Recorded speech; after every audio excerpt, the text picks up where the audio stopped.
My mother-in-law yelled at me, saying I not only make our son do chores and take care of him, but now I'm trying to get our money too. She called me lazy and said I only bring in $700. I felt scared as she pointed a knife at me. It hurt my feelings a lot. I was doing all the work and looking after the kids because my husband didn't have a job. I couldn't take it anymore. I left everything and took my child to my parents' house. My name is Emily. I'm 23 years old, and I live with my husband, our child, and my mother-in-law. My husband, Richard, was popular in high school. He was good at soccer and was the student president. Everyone admired him. He came back to our town after getting a job and asked me out. We started dating seriously after a few dates. Even as an adult, he was still the handsome, impressive guy I fell for. After I finished vocational school, I found out I was pregnant. It was a bit unexpected, but I thought I could have a happy life with my child and Richard. But things got tough when we talked about life after getting married. Why don't we move into my parents' house after we get married? Richard suggested. But I want it to be just us three with our child, I replied. But won't it be expensive to live on our own? He asked. If we stay with my parents, we won't have to worry much about money.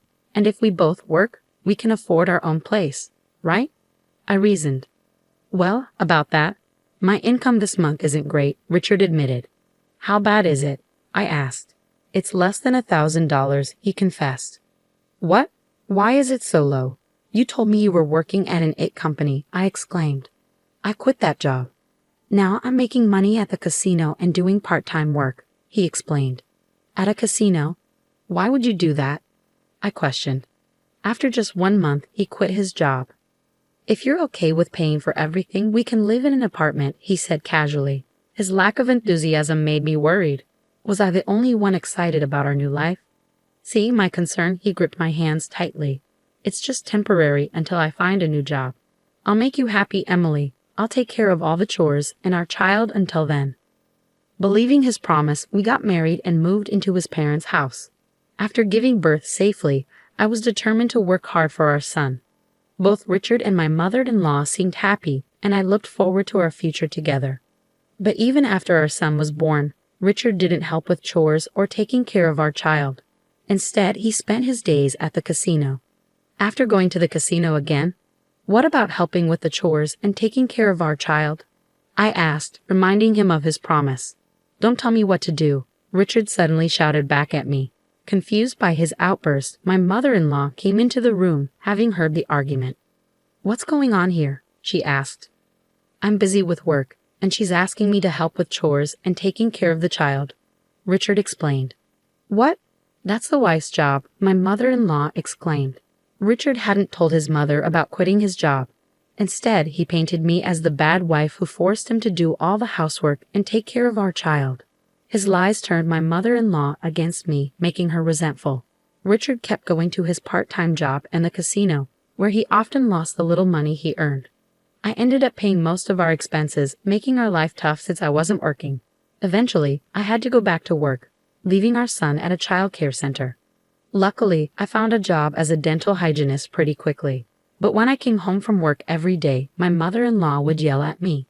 What do you think you're doing? This isn't playtime. You're a parent, but all you do is fool around. Make dinner now. She slammed the newspaper she was reading onto the floor in frustration. Sometimes she'd even break plates when she was really angry. My mother-in-law was unpredictable. Her mood could change in an instant. I was afraid of what she might do next, so I just went along with it. But between taking care of my son, working, and doing housework every day, I was exhausted. I couldn't take it anymore. So I decided to talk to Richard one more time. I caught him before he left for the casino early in the morning. Listen, I've reached my limit. Can't you help out with our son a little? What? Like I said, I'm busy. I'm trying to find a new job. You get that right. Do you want me to stay jobless forever? You'd be in trouble then, wouldn't you? Your child's father, unemployed. If you don't like it, just do what you're told, Richard retorted. But we're barely making ends meet. I'm using up all my savings to cover our food expenses. Do you even know how expensive diapers are? You say you're making money at the casino, but we never see any of it, I argued. Most of our living expenses were covered by my money. My mother-in-law used to pay for utilities, but now she wanted $500 a month from us. So I had to dip into my savings, Even the food costs were eating away at my savings, and I was running out of money fast. All I had left was what I earned from a part-time job I had while I was in school. That's enough. How dare you talk back to me? You've got a lot of nerve saying those things after moving into my house. Richard, who was usually kind, changed completely when it came to money or the casino. Hearing Richard shouting, my mother-in-law came into the room. "What's going on now? Is your wife complaining again?" she asked. "Yeah, she is. She's telling me to do housework and take care of our child. And she wants me to help with the living expenses. Can you believe her audacity, Mother? Anyway, I'm off to work now," Richard said as he left. Once he was gone, my mother-in-law's expression turned sharp. "You've got some nerve, expecting us to take care of your child and do the housework while demanding money from us. You should be ashamed." "It's not like that. I'm not making demands. Life is just really tough without a little help." I tried to explain. "You must be wasting money, aren't you? Careless with finances," my mother-in-law accused. She didn't understand the situation at all. She didn't know that her own son was unemployed and spending all his time at the casino. I was told to keep quiet, but I couldn't hold back anymore. "Do you know that Richard isn't earning anything? He's unemployed because he quit his job." "What are you saying? Richard has always been successful. Sure, he didn't pass his college entrance exams, but he got a job at a reputable company," my mother-in-law insisted. "He quit that job after just a month. Now he's always at the casino. I can't manage on my savings alone. It's not fair," I pleaded. "Don't talk nonsense." My mother-in-law refused to believe me. Her son, who had always been successful in sports and studies, was her pride and joy. She couldn't accept that he was now unemployed and wasting his time at the casino. Her face turned red with anger, and she stormed out of the room. When she returned, to my horror, she was holding a knife. "What are you going to do? Please, stop." I stepped back, holding my son close. My mother-in-law advanced towards me, knife raised. "I'm tired of your insults towards my son. Having a wife like you is ruining Richard. You're a lazy parasite living off a measly $700. Get out of this house." Her harsh words made me break into a cold sweat. I feared for my son's safety. Seeing my fear, my mother-in-law seemed satisfied and lowered the knife. "Good, you understand. We don't want parasites like you here. Just stay quiet and do your chores," she said before leaving the room. Feeling the tension lift, I collapsed to the ground. My son started to cry, sensing something was wrong. I held him close, stroking his back, and made a decision. We couldn't stay in this house any longer. It was unbelievable that someone could threaten with a knife so casually. She didn't even seem human. Until now, I had been swayed by Richard's sweet words. After every argument, I used to think I needed to support him, that he would fall apart without me. But I had reached my limit. Above all, I had to protect my crying son in my arms. I couldn't raise him in this house. I decided to leave the next day. In the morning, my stern-faced mother-in-law spoke to me. "Emily, get ready for my husband's memorial service next week. All our relatives will be there, so everything must be perfect." Without waiting for my reply, she left for a neighbor's house. Next week was my father-in-law's memorial service. Richard and my mother-in-law had been planning a big feast and reminiscing about him. I was supposed to handle all the preparations, but I wasn't listening anymore. As soon as they left, I quickly packed our things and fled my in-laws' house. I didn't have much, just clothes, my son's toys, and diapers. When I got back to my parents' house, they were surprised. But when I told them everything, my mother cried and hugged me tightly. My usually calm father was very angry and told me to rest at home. Then that evening, the phone rang. It must have been Richard, wondering why I hadn't returned to make dinner. Ignoring the call and blocking his number was a good move to protect yourself and your son. The next day, mother-in-law and Richard showed up at your parents' house together, banging on the door early in the morning. Your parents tried to send them away, but you decided to let them in. As soon as you opened the door, they started shouting. "How could you leave without a word? What kind of wife does that? It's strange to just disappear like that." "Please, let's not shout. You're disturbing the neighbors," you said calmly, holding back the urge to point out who the real problem was. When they tried to grab you, your father stepped in. "We'll call the police if you resort to violence. Let's talk inside first, with my parents present," he said firmly. Once inside, you initiated the conversation with mother-in-law and Richard. "Why did you leave without saying anything?" I was overwhelmed with childcare and my job, and yet you never helped, despite my pleas. Well, I was busy too. Busy at the casino, like I've already said. Our son doesn't go to the casino. Stop spreading lies. Richard insisted, while his mother seemed to still believe he was working. It seemed she thought highly of him and couldn't imagine otherwise. Mother-in-law, where do you think Richard is employed? You asked. At a securities company. I saw the job offer letter. After all, she replied confidently. Well, why don't we call them and find out if Richard is still there? That would settle it. You suggested. Oh, wait a minute. Richard stammered nervously. What's the problem? If you're working there, it shouldn't be an issue. That's, ignoring Richard's discomfort, you dialed the securities company on your phone and switched to speaker mode so everyone could hear. You asked if Richard was working there. That individual resigned several years ago, if memory serves me right. He was with us for just about a month, came the response from the other end of the line. The words from the phone left mother-in-law speechless. Richard was looking down, his fists clenched. Did you really quit? Why? She asked. Because it was frustrating. Everything was just grunt work, and the boss would yell at me for the smallest mistakes. It felt like harassment, Richard explained. Richard, why didn't you tell us what you've been doing since? You asked. I'm job hunting, he replied vaguely. How many years have you been job hunting? You don't seem to be getting any offers. Tell me, how many companies have you applied to so I can verify? You pressed. Well, there aren't any good job offers. When a good company comes along, I'll get a job, Richard said confidently. You seem very confident in yourself. By the way, you're working part-time now, right? How much did you make last month? You questioned. 700, Richard admitted reluctantly. 700? Didn't you tell me that Emily could only earn 700 and couldn't support herself? So you were the one supporting her? You questioned, realizing that Richard had misled his mother about your income. In reality, as a dental hygienist, you earned at least $2,000. Mother-in-law, now knowing the truth, blushed furiously as she glared at Richard. In response, Richard became extremely angry. Why do you have to do this? This is all your fault, making me look like a fool, he exclaimed, clearly hurt and embarrassed. He hit the table hard. You shouldn't reveal things like this in public. It's defamation. If you want to sue, go ahead, but I'll sue you for threatening me with a knife too. Besides, lawsuits aren't free. Do you have the money? You countered, standing up for yourself and refusing to be intimidated. At that, Richard clicked his tongue, likely realizing he had spent all his earnings from the casino. As mother-in-law was in shock after learning the truth about Richard's unemployment, I decided to lay it all out for her. I've been the one earning all our living expenses. When we got married, Richard promised to take care of the housework and childcare instead of me working. But after we got married, he didn't do any of it. That's different from what you heard, I explained. It seemed mother-in-law had simply believed whatever Richard told her, right?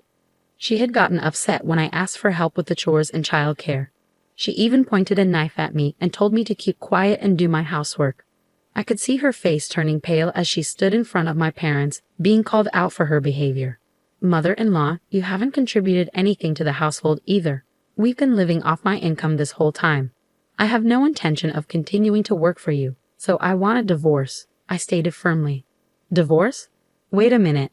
Don't just drop that bombshell all of a sudden, Richard protested. Yes, that's right. I'll help out too, so please come back, my father added, offering support.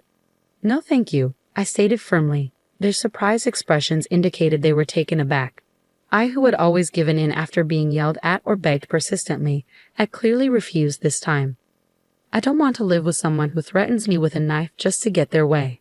I'm tired of living with Richard, who spends all day gambling at the casino. I'll make sure you pay me compensation for all the hard work I've put in so far, as well as child support, I declared. No way. That's going to be a problem. I can't possibly afford that, Richard protested. Well then, stop gambling and start paying, I retorted. But I can't do that. I don't have a job, Richard admitted. I was appalled by Richard's lack of understanding. You don't have a job because you're too picky about what work you do. Do you have any desire to do whatever it takes? There aren't many companies out there that would hire someone without qualifications or experience. Don't take society for granted. Many people work hard in difficult situations to earn a living. Yet people like you, who quit their jobs on a whim because they got angry or didn't enjoy it. No one will want to hire them. He keeps saying he'll find a job someday, but at this rate, it's unlikely. I'll contact you through my lawyer about the divorce proceedings. Please do not contact me from now on, I stated firmly. What? How selfish. What's going to happen to us? Richard protested. At my words, mother-in-law flared up in anger.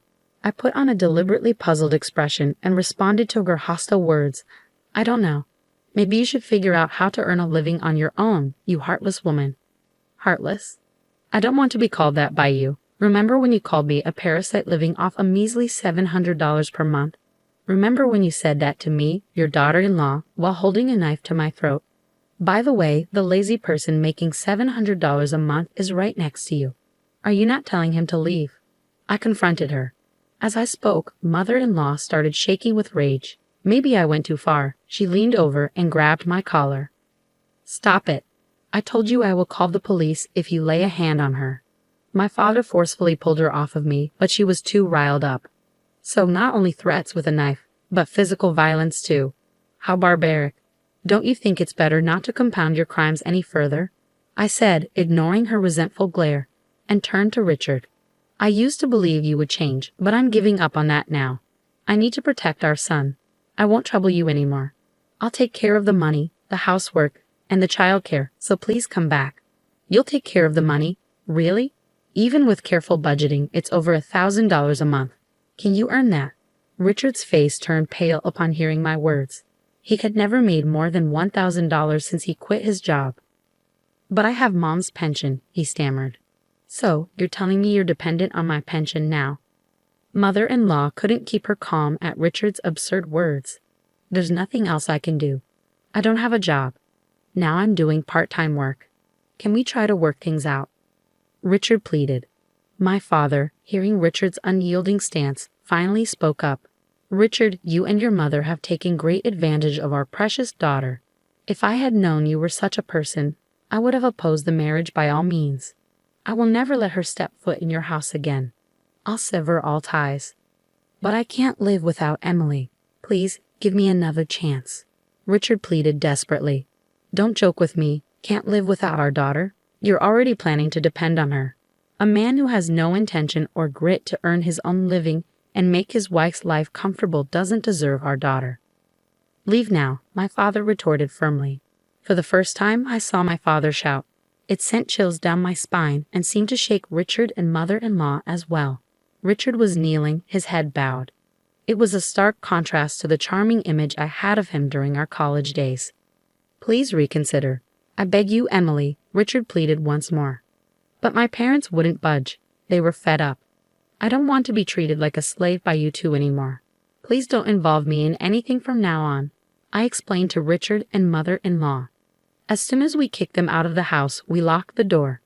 For a while, they banged on the door and shouted. But as soon as a passing police officer addressed them, they ran off. Later, I heard that Richard was cut off by his mother and kicked out of the house. Now he's living in a rundown apartment, surviving on part-time work and struggling financially. Apparently, due to his short temper, he doesn't stick to one job for long and keeps switching between part-time jobs at convenience stores, construction sites, and so on. He's barely making ends meet. In order to pay me compensation and child support, he's juggling multiple part-time jobs and is unable to look for a full-time job. There were rumors that he's still going to the casino and may even be in debt. But I'm not interested. News of Richard's downfall spread quickly among our high school classmates, and I received numerous sightings and information about him. It seems that the neighbors have witnessed mother-in-law kicking Richard out and their frequent arguments. His unemployment and the fact that he was left by his wife became public knowledge. She must be feeling extremely embarrassed after boasting about her son all the time. She hardly ever leaves the house now. With the help of my parents in doing the housework and raising my son, I continue working. I now have more free time to spend with my son.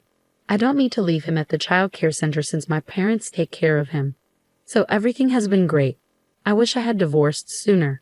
From now on, I'm going to cherish the time I spend with my son and watch him grow up closely.